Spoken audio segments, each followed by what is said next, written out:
अस्सलाम वालेकुम व्यूवर्स, कैसे हैं आप। उम्मीद करती हूँ कि सब खैरियत से होंगे। तो व्यूवर्स, आज मैं अपने किचन में बनाने वाली हूँ मूली के पराठे। बहुत ज़बरदस्त टेस्टी से, जैसा कि आजकल मूलियों का मौसम है, तो अगर आप इनको ट्राई करेंगे तो आप बहुत ज़्यादा खुश हो जाएंगे।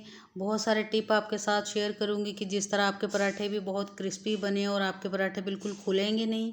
तो इसके लिए उस वीडियो को एंड तक देखिएगा। तो चलिए फिर उस वीडियो को शुरू करते हैं। बिस्मिल्लाहिर्रहमानिर्रहीम।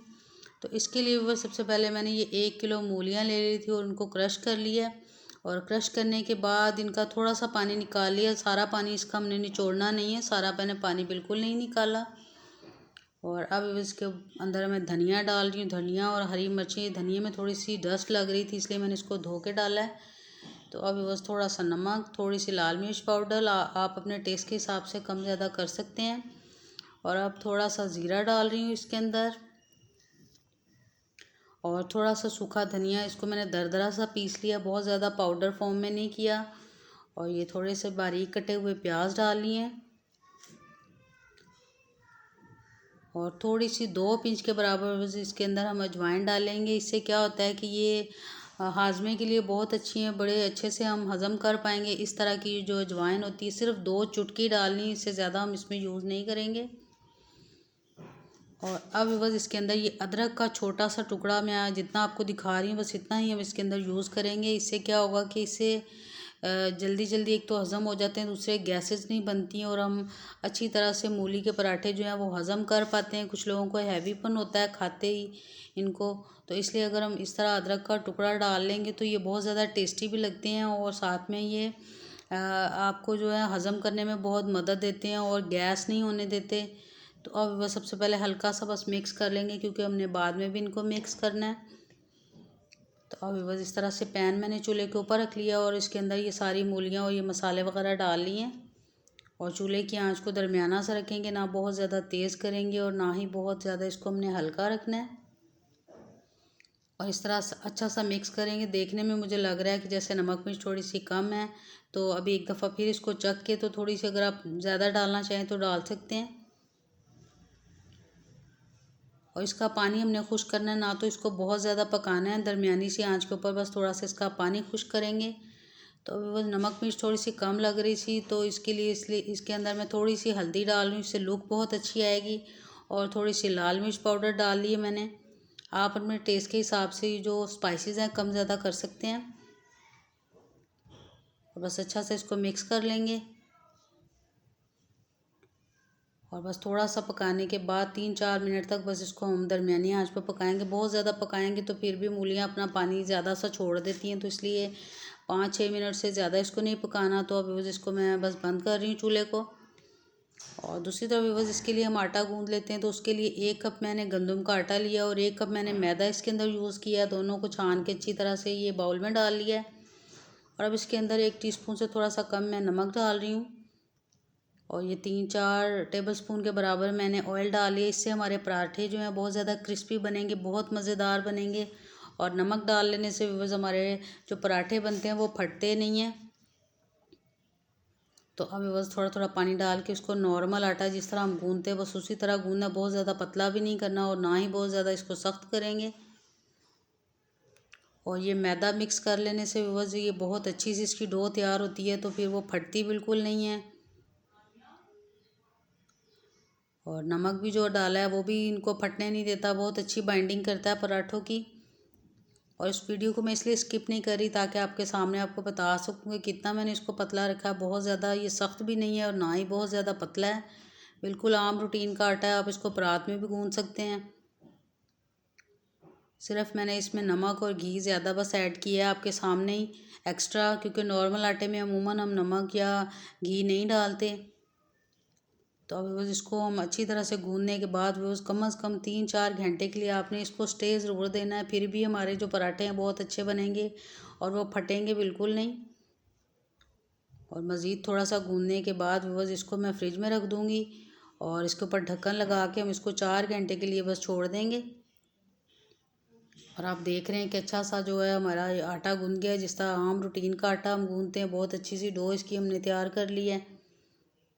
और अब बस इसको इस तरह से फ़ोल्ड करके बस इसके ऊपर मैं एक ढक्कन प्लेट रख देती हूँ और इसको कम से कम 4 घंटे के लिए हम फ्रिज में ज़रूर रखेंगे। और अगर आप रात को भी गूंद के रखेंगे तो सुबह भी ये पराठे बहुत ज़्यादा टेस्टी बनेंगे इसकी वजह से। और अब बस दूसरी तरफ ये मूलियाँ बिल्कुल ठंडी कर ली हैं, इनको गर्म बिल्कुल नहीं होना चाहिए। और अब बस ये जो आटा मैंने अभी आपके सामने मैंने दिखाया था, पहले 4-5 घंटे के लिए इसको मैंने फ्रिज में रख दिया था। तो अब बस इसके छोटे छोटे पेड़े बना लेते हैं। और इस तरह से बस ये सारे पहले मैं पेड़े बना के एक साइड पे रख लूँगी।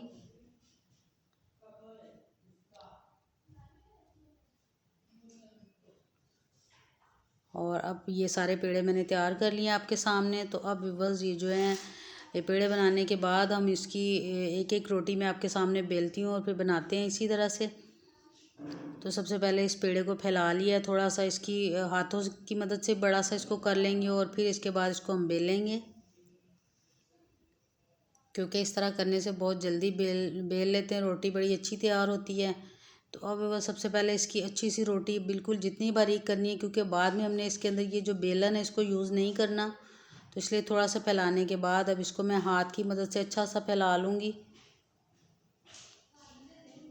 और इसको इस तरह से हाथों में लेके तो वो जितना आप बड़ा करना चाहें कर लें, क्योंकि जब इसमें मैदा डला होता है तो ये बिल्कुल नहीं फटती। तो अब मैं इसको इस तरह से फैला रही हूँ। और दूसरी रोटी भी बस इसी तरह हम तैयार करके तो एक प्लेट में रख लेंगे, वो चिपकेगी भी नहीं और ना ही इसके साथ हमने बहुत ज़्यादा आटा, आप देख रहे हैं, खुश्का इसके साथ नहीं लगाया। और ये दूसरी रोटी भी मैंने इस तरह हाथों पे डाल के तैयार कर ली है। और एक दफ़ा जब हम इसको बड़ा कर लेंगे तो फिर हमने बेलन को बिल्कुल यूज़ नहीं करना, हाथों की मदद से ही रोटी को बनाएंगे तो रोटी खुलेगी भी नहीं और ना ये फटेगी और बहुत अच्छी ये बनेगी। और आपके सामने ही बस मैं तैयार कर रही हूँ। और इस तरह से ये जो बैटर हमने मूली का बनाया था इसको इसके ऊपर डाल रही हूँ। ये जो मूली क्रश की हुई थी मसालों के साथ, ये हल्दी के साथ बहुत अच्छा सा कलर आया है इसका। तो अभी बस ये जो दूसरी रोटी मैंने बना के प्लेट में रखी हुई थी वो इस तरह से इसके ऊपर डाल देंगे। और अब इसके ऊपर बेलन हमने बिल्कुल नहीं चलाना, बिल्कुल यूज़ नहीं करेंगे, हल्का हल्का इसको प्रेस कर लेंगे। और दरमियान में से भी थोड़ा सा बस हाथों की मदद से मैंने इसको प्रेस करना है। थोड़ा सा इसके ऊपर खुश्का डाल लेंगे ताकि हाथों को चिपके भी नहीं और थोड़ी थोड़ी मूली जो है वो अच्छी तरह से फिर वो एक जगह पे बैठ जाएगी। और अब आप देखेंगे कि ये बिल्कुल फटेंगे नहीं। हाथों की मदद से थोड़ा सा इसको फैलाने के बाद दूसरी तरफ मैंने तवे को खूब अच्छा सा गर्म कर लिया था पहले और अब इसके ऊपर डालिए। ठंडे तवे के ऊपर भी अगर आप रोटी डालते हैं तो आपकी रोटी तवे के साथ ही चिपक जाती है और वो फिर अच्छी नहीं बनती। और आप देख रहे हैं कि जो ही एक साइड से थोड़ी सी पक गई है, ऊपर से नज़र आने लग गया है, तो अब इसकी साइड चेंज कर देंगे। और अब इसको इस साइड से पकने देंगे, थोड़ा सा पकने के बाद इसकी साइड चेंज की है मैंने। फ़ौरन से जब साइड चेंज कर देते हैं तो फिर पराठे अच्छे नहीं बनते। आप देख रहे हैं कितनी अच्छी सी लुक आई है और ये पराठा हमारा फटा नहीं है। और इसी तरह सारे जो पराठे हैं मैं आपके सामने तैयार करूँगी, बिल्कुल उसकी फिलिंग बाहर नहीं आएगी और बहुत ज़्यादा क्रिस्पी भी बनेंगे। और इसको भी अच्छी तरह से एक साइड से पहले पकाने के बाद फिर इसकी साइड चेंज करके इसको दूसरी साइड से भी हम पका लेंगे। और आप देख रहे हैं कि एक साइड से अच्छा अच्छा सा पक गया है। इसके ऊपर आप चाहें तो गरम गरम के ऊपर जब मक्खन या देसी घी लगा के खाते हैं तो बहुत ज़बरदस्त और टेस्टी लगते हैं। और अगर आप मक्खन लगा के खाएंगे तो फिर आपको दही की ज़रूरत भी नहीं पड़ेगी और बहुत ज़्यादा मज़ेदार बनते हैं ये, फिर बहुत ज़्यादा मज़े के लगते हैं। और ये एक दूसरा पराठा भी मैंने इसी तरह डाल लिया है, बिल्कुल पूरियों की तरह के ये पराठे हैं। आप जब एक दफ़ा मेरे तरीके से बनाएंगे तो आप बाकी सब तरीक़ों को भूल जाएंगे। और अब ये एक साइड से पक गया था, मज़ीद इसके ऊपर मैं अच्छा सा घी डाल रही हूँ और अब इसको साइड चेंज कर लेते हैं। इसकी अच्छी तरह से पहले पकने देंगे और फिर इसकी इस तरह से हम सिकाई कर लेंगे ताकि दोनों साइडों से, सारी साइडों से अच्छा सा ये कुक हो जाए हमारा पराठा। और आप देख रहे हैं खुले खुले नहीं है, कुछ लोगों के पराठे फट जाते हैं क्योंकि ये छोटे छोटे टिप होते हैं जो हम मिस कर देते हैं, तो फिर ये पराठे अच्छे नहीं बनते। और अब बस इसको भी बस दूसरी साइड से अच्छा सा पकने देंगे। जहाँ जहाँ से आपको लगे थोड़ा सा कच्चा है तो इस तरह से साइड करके इसको अच्छा सा पका लेंगे। और जब मूलियों को हम थोड़ा सा पका लेते हैं तो बस वो भी फिर पानी नहीं छोड़ती, तो फिर उसकी वजह से भी कुछ लोगों के पराठे फट जाते हैं। तो अगर आप पकाना नहीं चाहते तो आप खूब अच्छी तरह निचोड़ के भी इनको बना सकते हैं। तो आप देख रहे हैं कितने बारीक और पतले पतले से पूरियों की तरह के ये मूली के पराठे हमारे तैयार हुए हैं और इसकी फिलिंग भी बिल्कुल बाहर नहीं निकली। ये इतने ज़्यादा मज़ेदार और टेस्टी बने हैं।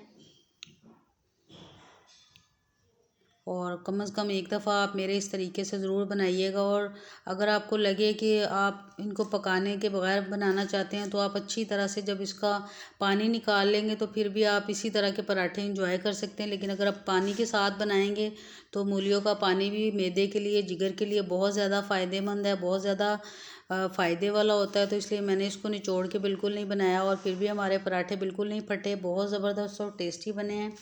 तो आप भी मेरे इस तरीके को ज़रूर ट्राई करिएगा। उम्मीद है कि आपको बहुत अच्छा लगेगा। तो बस वीडियो अच्छी लगी है तो ज़रूर वीडियो को लाइक कर दीजिए। चैनल पर नए हैं तो आपसे मेरी हम्बल रिक्वेस्ट है कि ज़रूर मेरे चैनल को सब्सक्राइब करिएगा और साथ ही साइड पे लगे हुए घंटी के निशान को भी दबा दीजिए ताकि आने वाली हर नई वीडियो का नोटिफिकेशन आपको सबसे पहले मिले। तो फिर मिलेंगे व्यूअर्स इंशाल्लाह ताला बहुत जल्द इसी तरह की एक न्यू और इजी मज़ेदार सी रेसिपी के साथ। तब तक के लिए अल्लाह हाफिज़।